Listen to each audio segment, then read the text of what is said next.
नमस्कार, जनता टीवी देख रहे हैं आप और मैं हूं आपके साथ रितेश कुमार गौतम। और बुलेटिन में आगे बढ़े विस्तार से तमाम खबरों की शुरुआत करें उससे पहले एक नजर आज बुलेटिन में क्या कुछ रहेगा खास।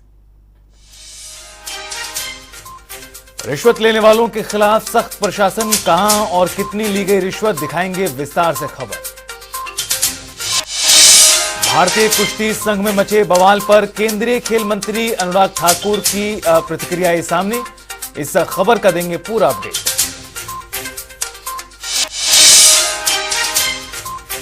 मुख्यमंत्री सुखविंदर सिंह सुक्खू कहां कहां करेंगे दौरा, किन मामलों को लेकर होगी बैठक, इस पर भी रहेगी नजर।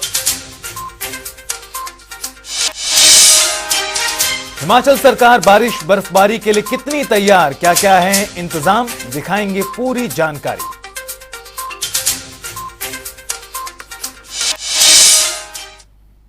और चलिए खबरों की शुरुआत करते हैं एक बड़ी खबर के साथ। लोन लेने की तैयारी में है हिमाचल की सुक्खू सरकार, 1500 करोड़ के लिए करेगी आवेदन।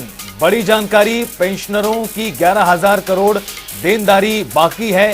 वित्तीय देनदारी के लिए लोन हिमाचल प्रदेश की सुखविंदर सिंह सुक्खू सरकार लेने जा रही है। आपको बता दें कि जानकारी के अनुसार 1500 करोड़ रुपए के लिए आवेदन सुक्खू सरकार की ओर से किया जाएगा। लोन के लिए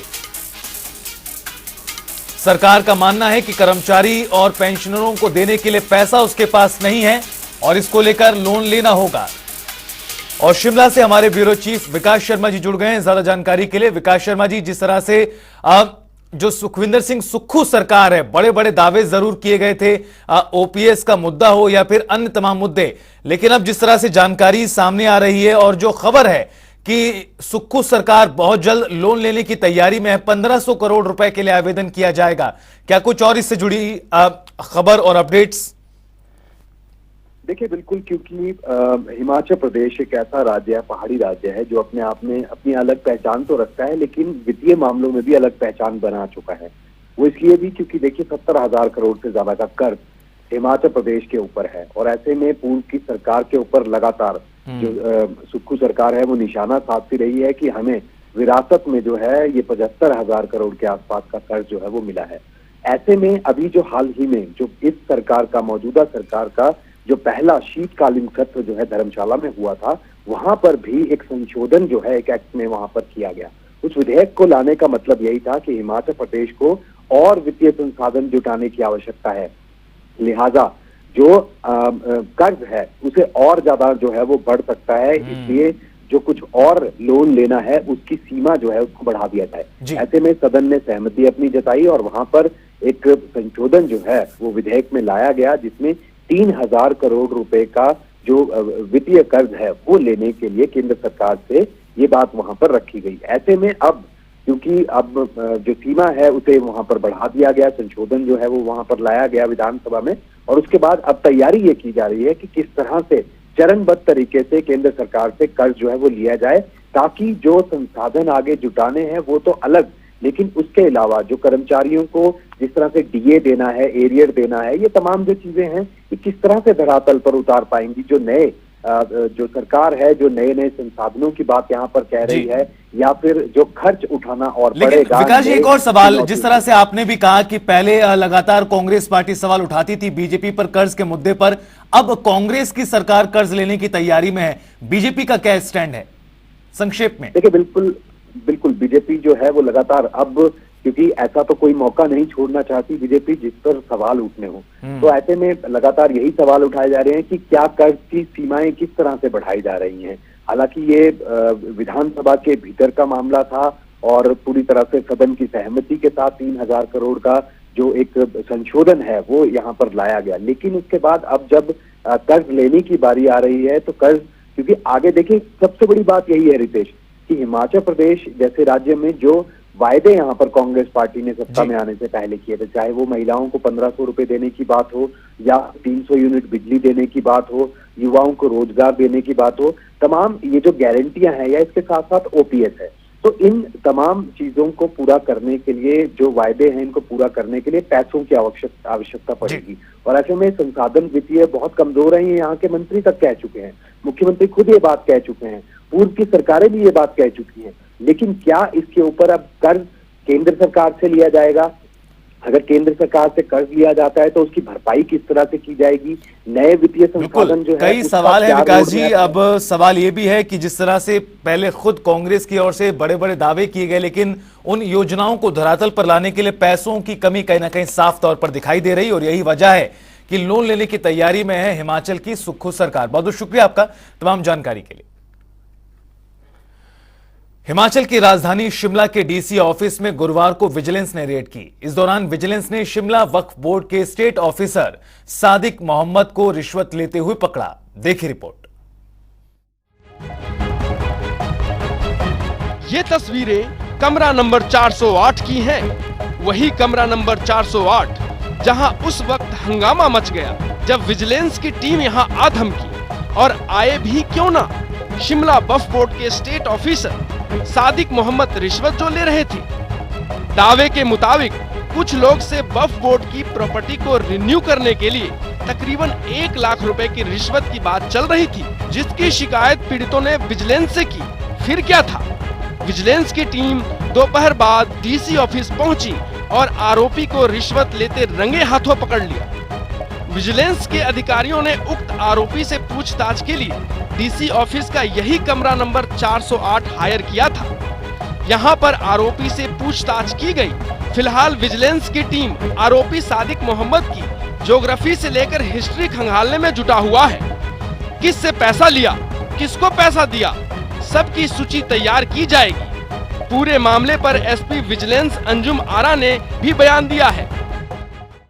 आज हमारे यहाँ पे एफआईआर रजिस्टर हुई है पीसी एक्ट के अंतर्गत, जिसमें एक सादिक मोहम्मद वक्फ बोर्ड में स्टेट इंचार्ज है, उनके द्वारा जो है कंप्लेनेंट से 1 लाख रुपए की डिमांड की जा रही थी एज ए ब्राइब, रिश्वत के तौर पे। उसी के तहत जो है वो पैसे लेने डीसी ऑफिस आया था। वहीं पे हमारी जो टीम है शिमला की, उन्होंने ट्रैप किया इसको कंप्लेनेंट की कंप्लेन के आधार पर जो है वहां पर इसको रंगे हाथों 1 लाख रुपीस लेते हुए पकड़ा गया है। संगठनों का ये भ्रष्ट खेल अफसरों के नाक के नीचे ही खेला जा रहा था। भ्रष्टाचारियों के हौसले इतने बुलंद हैं कि राजधानी शिमला के ही डीसी दफ्तर में आकर रिश्वत ली जाती है और किसी को कानो कान खबर तक नहीं होती। बहरहाल मामले पर कार्रवाई जारी है, लेकिन सवाल वही कि आखिर कब तक भ्रष्टाचार का ये खेल इसी तरह चलता रहेगा। जनता टीवी के लिए शिमला से विकास शर्मा की रिपोर्ट। तो वहीं केंद्रीय मंत्री अनुराग ठाकुर हिमाचल के दौरे पर थे। इस दौरान उन्होंने हमीरपुर में मीडिया कर्मियों से रूबरू होते हुए कई मुद्दों पर बात की। इस दौरान केंद्रीय मंत्री ने कहा कि भारतीय कुश्ती संघ को 72 घंटे के भीतर जवाब देने के लिए नोटिस जारी किया गया है।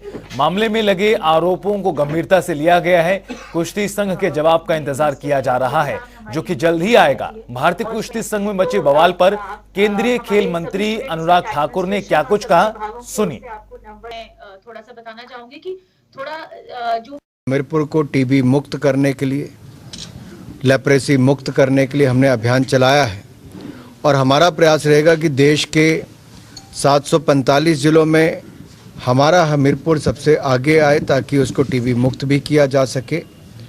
और इस तरह से हमीरपुर संसदीय क्षेत्र के जिला ऊना, बिलासपुर, इनमें भी हमने टीबी मुक्त करने का अभियान चलाया है। राहुल गांधी जी एक तरह से लोकसभा के स्पीकर महोदय पर आरोप लगा रहे हैं, जो मुझे लगता है उचित नहीं है। हम सभी जानते हैं कि सदन में कोई पहली बार का सांसद भी आता है तो उसको भी लोकसभा के स्पीकर महोदय ने सदा टाइम दिया है बोलने का, और राहुल जी को तो जितना समय मिलता था उससे भी अधिक समय देने का काम कांग्रेस पार्टी के गिने चुने सांसद हैं, लेकिन उससे ज़्यादा टाइम कांग्रेस पार्टी को देने का काम सदन में हुआ है। अब इसके चलते भी अगर निराधार आरोप वो लगाते हैं तो मुझे लगता है इस बात पे दुख भी होना चाहिए, और ये भी देखना चाहिए कि कितने समय कुल सदन चला और में से कितना समय राहुल गांधी जी ने सदन में बिताया, तो अपने आप पता चल जाएगा कितना सच बोलते हैं। मुद्दे जनता से जुड़े हुए थे, जैसे स्वामित्व योजना जो प्रधानमंत्री मोदी जी ने चलाई, उसमें लैंड का क्लियर टाइटल मिलना, आपके रेवेन्यू रिकॉर्ड होना, आप उस पर ऋण भी ले सकते हो, उस पर आपका आपको आपका अधिकार देने का काम जो मोदी सरकार ने किया है वो भी बड़ी तेजी के साथ जिला हमीरपुर में अच्छे ढंग से हुआ। अधिकतर विभागों ने काम अच्छा किया है कि जो भी आरोप लगे हैं उन पर जांच भी होनी चाहिए। एक बार कुश्ती संघ के जवाब का इंतजार है जो जल्द आएगा, और हम सदा खिलाड़ियों के साथ मिलते रहे हैं। खेल संघों में भी पारदर्शिता है, उसके ऊपर भी लगातार काम किया गया है। और नरेंद्र मोदी जी की सरकार में तो खेल और खिलाड़ियों के लिए लगातार जो काम हुआ है वो इतना पिछले 75 वर्षों में कभी नहीं हुआ। तो खिलाड़ियों को भी पता है कि किस तरह से मोदी सरकार ने काम किया, और उन्होंने भी आज हमारे खेल विभाग के सचिव से मिलने का कार्यक्रम है, उनसे वो मिलेंगी भी, अपनी बातें वहां पर भी रखेंगे। मेरा राज्य की सरकार से अनुरोध रहेगा कि जल्द से जल्द कदम उठाएं। फैक्ट्री के जो संबंधित अधिकारी हैं उनको और यूनियन के लोगों को बैठकर इसमें हल निकालना चाहिए। हमारे हजारों लोग ट्रक ऑपरेटर ट्रक बंद करके खड़े हैं, उनके साथ अन्याय है। किसी भी व्यक्ति ने चाहे उद्योग प्लांट खरीदा हो, उस सीमेंट प्लांट खरीदा हो, उसके ऊपर उसको चलाने की और स्थानीय क्षेत्र में रोजगार स्वरोजगार के अवसर बंद नहीं होने चाहिए बल्कि बढ़ने चाहिए। इससे हिमाचल प्रदेश की अर्थव्यवस्था को भी नुकसान हो रहा है, और हिमाचल प्रदेश के हमारे हजारों ट्रक ऑपरेटर्स और उनके साथ जुड़े हुए परिवार, इन सबका नुकसान हो रहा है। तो विकास कार्य हो या फिर कांग्रेस पार्टी, तमाम मुद्दों को लेकर किस तरह से अनुराग ठाकुर की ओर से प्रतिक्रिया आई वो आपने सुना। हिमाचल प्रदेश में आगामी एक सप्ताह तक मौसम खराब रहेगा। इस दौरान प्रदेश भर में बारिश और बर्फबारी की संभावना मौसम विभाग ने जाहिर की है, जबकि 23 और 24 जनवरी को भारी बर्फबारी को लेकर अलर्ट जारी किया गया। 26 जनवरी तक प्रदेश के 7 जिलों में भारी बर्फबारी की आशंका है। आइए आपको विस्तार से देते हैं जानकारी।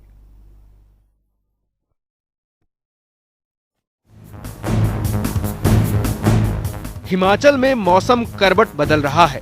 प्रदेश के 7 जिलों में इसका ज्यादा असर देखने को मिलेगा। शिमला, कुल्लू, किन्नौर, लाहौल स्पीति, चंबा, कांगड़ा और मंडी में बर्फबारी का दौर जारी है। मौसम में यह बदलाव पश्चिमी विक्षोभ के प्रदेश में दस्तक देने के कारण दर्ज किया जा रहा है। यह प्रदेश में 26 जनवरी तक अपना असर दिखाएगा। इस बीच पहाड़ों पर जहां बर्फबारी होगी, वहीं मैदानी क्षेत्रों में गरज के साथ बारिश की बौछारें गिरेंगी।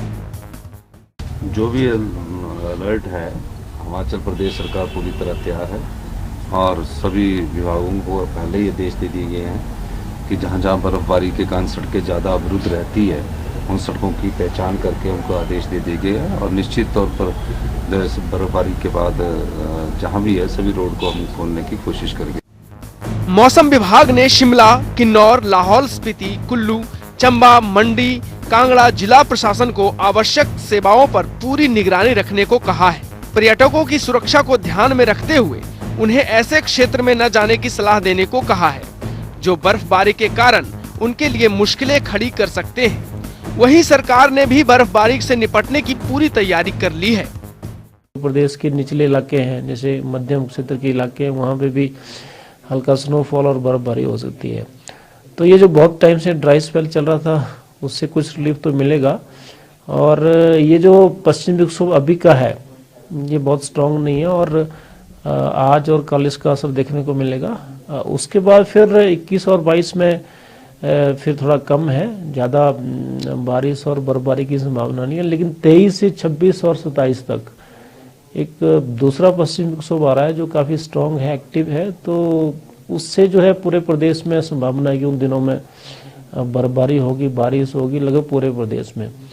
और 24 और 25 तारीख को ये भी अंदेशा है कि ये जो एक्टिविटी होगी पीक पे होगी, और कुछ स्थानों पे हैवी स्नोफॉल और रेनफॉल भी, खासकर जो मिडल और हाई हिल्स के जो जिले हैं। तो कुल मिला के आने वाले दिनों में शिमला शहर में भी संभावना है कि बर्फबारी इस स्पेल में या सेकंड स्पेल में हो जाएगी। मौसम विभाग की इस भविष्यवाणी से हिमाचल घूमने आए पर्यटकों की बर्फ देखने की हसरत पूरी होती दिख रही है। इससे हिमाचल में पर्यटन कारोबार में भी उछाल आने की उम्मीद है। न्यूज डेस्क, जनता टीवी। तो किस तरह से मौसम बिगड़ रहा है और आने वाले दिनों को लेकर जो कुछ अलर्ट जारी किया गया वो भी आपको बताया। रुकेंगे हमीरपुर के सर्किट हाउस में हिमाचल लोक निर्माण विभाग के मंत्री विक्रमादित्य सिंह ने प्रेस वार्ता की। इस दौरान हमीरपुर के विधायक आशीष शर्मा मौजूद रहे। प्रेस वार्ता में ग्रामीण सड़कों की दैनिक स्थिति के सवाल पर मंत्री ने बताया कि प्रदेश में सड़कों की हालत का सुदृढ़ीकरण किया जाएगा। उन्होंने यह भी माना कि प्रदेश में ग्रामीण सड़कों की हालत काफी निंदनीय है। उन सड़कों की हालत में सुधार किया जाएगा ताकि लोगों को बेहतरीन सड़क सुविधा मिल सके। एक रूरल ओलंपियाड हिमाचल के अंदर आने वाले समय में करवाएं। इसके लिए जिस तरीके से राजस्थान, अभी मैं पीछे जयपुर गया था, वहाँ के जो मुख्यमंत्री जी हैं उनसे भी हमारी मुलाकात हुई, जो वहाँ के स्पोर्ट्स मिनिस्टर हैं अशोक चांदना जी, उनसे भी मैं मिला, और वहाँ के जो और आला अधिकारी हैं उनका एक बहुत अच्छा मॉडल जो है वो रूरल गेम्स को लेकर उन्होंने पेश किया है राजस्थान में, जो बहुत बड़े स्तर पे उन्होंने करवाया। आपके ब्लॉक लेवल से लेकर आपके डिस्ट्रिक्ट लेवल से लेकर स्टेट लेवल तक हम चाहेंगे कि इन गेम्स को हम आने वाले समय में जो है वो प्रमोट करें। इसके लिए मैंने निर्देश दिए हैं जो हमारे डायरेक्टर स्पोर्ट्स है प्रदेश के, कि एक स्पोर्टिंग कैलेंडर हिमाचल के अंदर तैयार किया जाए ताकि हम मिलकर आगे बढ़े। नारा उनका है सबका साथ सबका विकास, मगर उसको हिमाचल में हम इम्प्लीमेंट करेंगे। तो वहीं ओपीएस बहाली के बाद बाकी संगठनों की आस भी बढ़ चुकी है। इस कड़ी में करुणा मूलक संघ के लोगों ने भी मुख्यमंत्री सुक्खू से मुलाकात की। आपको बता दें कि प्रदेश में 3000 करुणा मूलक परिवार हैं जिनके केस पेंडिंग पड़े हैं। पिछली सरकार के दौरान करुणा मूलक संघ के लोगों ने लंबे वक्त तक आंदोलन भी किया था, मगर कोई संतोषजनक समाधान नहीं हुआ। हालांकि संघ के प्रदेश अध्यक्ष ने उम्मीद जताई है और कहा कि मुख्यमंत्री सुक्खू ओपीएस बहाल कर संगठनों के नायक बनकर उभरे हैं।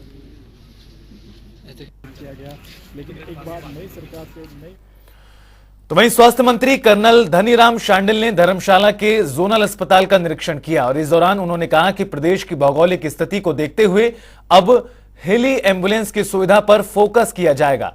इसके साथ ही कैबिनेट मंत्री ने कहा कि स्वास्थ्य संस्थानों में कई पद रिक्त पड़े हैं जिनमें डॉक्टरों समेत बाकी के स्टाफ को भी भरने के लिए जल्द ही उचित कदम उठाए जाएंगे।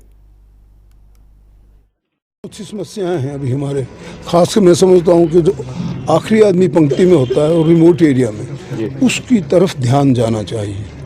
वो ये ना महसूस करे कि भाई स्वास्थ्य की सुविधाएं धर्मशाला में ही हैं, बावजूद दार दे आगे कुछ नहीं मिलना और समथिंग लाइक दैट। हमें किसी भी क्षेत्र में, चाहे वो रोटाकौर का क्षेत्र है, चाहे हमारे लाहौल स्पीति का क्षेत्र है, चाहे वो किसी और, हमारे रिमोट एरियाज़ की फैसिलिटीज़ को सबसे पहले ध्यान देना चाहता हूं ताकि उन लोगों के हेल्थ सेंटर, वहाँ की प्रावधान मेडिसिन का, वहाँ की जो उपकरण और वहाँ की खासकर स्टाफ की उपलब्धता की ओर ध्यान दिया जाए। मेरा मानना है कि हमारे देवभूमि में लोग इसी प्रकार के काम करने को अच्छा भी मानते हैं। तो वहीं बिलासपुर स्थित शक्तिपीठ श्री नैना देवी में माता रानी की जयंती बड़ी धूमधाम से मनाई जा रही है। माता के दरबार को रंग बिरंगे फूलों और गुब्बारों से सजाया गया है। ऐसे में श्रद्धालुओं की आस्था का सैलाब भी मंदिर में उमड़ रहा है। वहीं समाज सेवी संस्थाओं की ओर से स्टॉल लगाकर तरह तरह के व्यंजन परोसे जा रहे हैं। यहाँ तक कि श्री नैना देवी माता की जयंती पर श्रद्धालुओं ने केक भी काटा। माता के जयकारों के साथ ही ढोलक और बैंड बाजे की धुन पर श्रद्धालुओं ने खूब भंगड़ा डाला। आज मां नैना देवी जन्म जयंती है और यहाँ मेला लगा हुआ है। भक्तों की बहुत भारी भीड़ है, बहुत आनंद से सारे भक्त दर्शन कर रहे हैं। माता जी के प्रकट उत्सव से अज असी रोपड़ शहर वासियों वालों एक भंडारे का बंदोबस्त किया है, जिहदे विच असी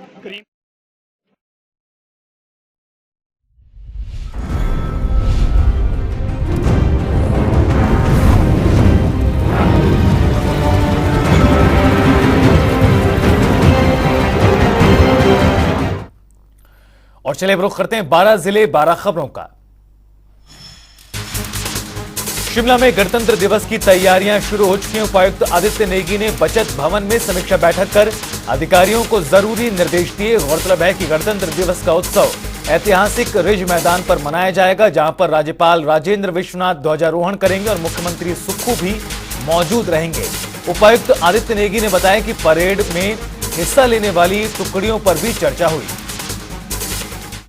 जो है हमारा राज्य स्तरीय गणतंत्र दिवस की तैयारियों की समीक्षा बैठक हमने यहाँ पे आयोजित करी है, जिसमें सभी डिपार्टमेंट्स यहाँ पे मौजूद थे और इसमें हमने एक तो परेड की तैयारियों की समीक्षा करी कि उसमें कितने जो है कंटिजेंट पार्टिसिपेट करेंगे एक वो। उसके अलावा हमने ये समीक्षा करी कि किस प्रकार के हमारे कल्चरल प्रोग्राम्स होंगे और लास्टली जो हमारी झांकियाँ जो एक मेजर अट्रैक्शन रहती है हमारी गणतंत्र दिवस की परेड की, तो उन तीनों चीज़ों की जो है आज विस्तार से समीक्षा करी। इसके अलावा बाकी एमसी को निर्देश दिए कि वो साफ़ सफाई वगैरह रखें और बाकी जनरल रूटीन की जो चीज़ें होती हैं उन सारी चीज़ों की जो है आज डिटेल में समीक्षा की गई है। हमीरपुर के बाल मैदान में पूर्ण राज्यत्व दिवस मनाया जाएगा, जिसमें सीएम सुखविंदर सिंह सुक्खू बतौर मुख्य अतिथि शिरकत करेंगे। जानकारी के मुताबिक पूर्ण राज्यत्व दिवस की तैयारियों को लेकर प्रशासन ने कमर कस ली है। कार्यक्रम को लेकर विभिन्न विभागों से बैठकें हो चुकी हैं। आपको बता दें कि मुख्यमंत्री बनने के बाद सुखविंदर सिंह सुक्खू पहली बार हमीरपुर जिले में पहुंचेंगे। भी 25 जनवरी को स्टेटहुड डे बनाया जाएगा, पर ख़ास बात इसमें यह है कि स्टेटहुड डे का जो स्टेट लेवल फंक्शन है वो इस बार हमीरपुर डिस्ट्रिक्ट हेडक्वार्टर में मनाया जाएगा और इसमें जो ख़ास बात ये रहेगी कि ऑनरेबल सीएम जो हैं वो इसमें मुख्य अतिथि के तौर पे शामिल होंगे और उनका जो है पहला दौरा जो है एज ऑनरेबल सीएम वो हमीरपुर ज़िले में जो है 25 जनवरी को होगा कि किसी भी तरह से जो है जो भी प्रोग्राम्स हैं उनमें बाधा ना पहुंचे और वो बहुत अच्छे और सुचारू तरीके से जो है 25 जनवरी के स्टेटहुड डे का फंक्शन जो है वो संपन्न हो। हिमाचल के ऊना स्थित बाथू की सुखजीत एग्रो इंडस्ट्रीज में मॉक ड्रिल का आयोजन किया गया, जिसमें एनडीआरएफ, पुलिस, फायर ब्रिगेड और होम गार्ड समेत अन्यों ने भी भाग लिया। इस दौरान चेतावनी अलार्म बजते ही सुखजीत एग्रो इंडस्ट्रीज बाथू में काम करने वाले अधिकारी और कर्मचारी दौड़ते हुए बाहर निकल आए। इसके तुरंत बाद कंपनी प्रबंधन ने जिला आपदा प्रबंधन प्राधिकरण को सूचित किया, जिस पर डीडीएमए ऊना ने अतिशीघ्र संबंधित विभागों को सूचित किया। इसके बाद वहां राहत और बचाव कार्यों का प्रयास किया गया।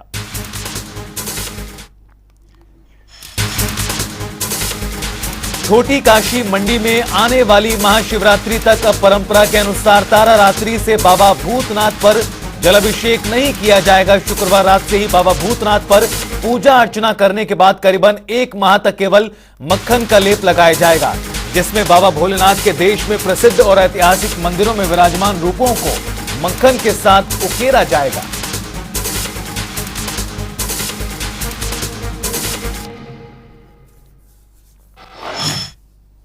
रुकेंगे यहां पर एक छोटे से ब्रेक के लिए। हिमाचल में खबरों का सफर लगातार जारी है।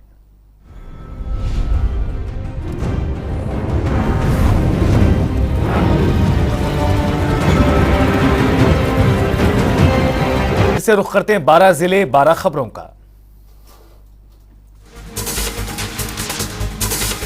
छोटी काशी मंडी में आयोजित होने वाला अंतर्राष्ट्रीय शिवरात्रि महोत्सव इस बार खास होने वाला है। मेला 18 फरवरी से शुरू होगा, जिसे लेकर अभी से तैयारियां शुरू कर दी गई हैं। अंतर्राष्ट्रीय शिवरात्रि महोत्सव के दौरान शिवभूमि मंडी में जहां चिरकाल से चली आ रही परंपराओं से सराबोर होगी, तो वही महोत्सव की स्मारिका भी इस बार ई लॉन्चिंग की जाएगी।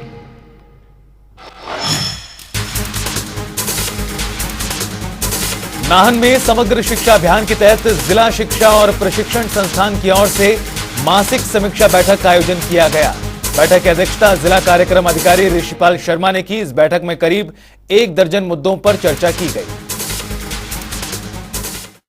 डिप्टी डायरेक्टर हमारे निरीक्षण माननीय श्री गोरखनाथ जी ने की है और उन्होंने अपने ओपनिंग एड्रेस में बताया कि विद्यालयों में किस प्रकार से व्यवस्थाओं में सुधार किया जा सकता है और उन्होंने अपने कुछ सुझाव भी दिए कि भाई अगर हम जो है सरकार तक एक अपना प्रपोजल पहुंचाएं कि अभी कुछ।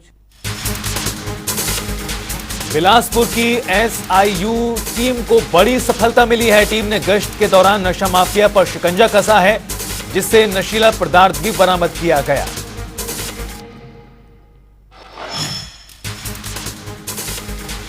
पुरुवाला स्कूल के वोकेशनल विषय के बच्चों ने शैक्षणिक भ्रमण किया। इस दौरान जिला मुख्यालय नाहन में पुलिस विभाग की ओर से इस्तेमाल किए जाने वाले कम्युनिकेशन सिस्टम के बारे में जानकारी ली गई। बच्चों को यह जानकारी पुलिस विभाग के वायरलेस डिपार्टमेंट के निरीक्षक विजय सिंह ने उपलब्ध कराई। आज हमारे पुलिस कंट्रोल रूम नाहन में पूर्ववाला स्कूल से 63 बच्चों ने भाग लिया, जिन्हें हमने पुलिस वायरलेस कम्युनिकेशन के बारे में जानकारी दी।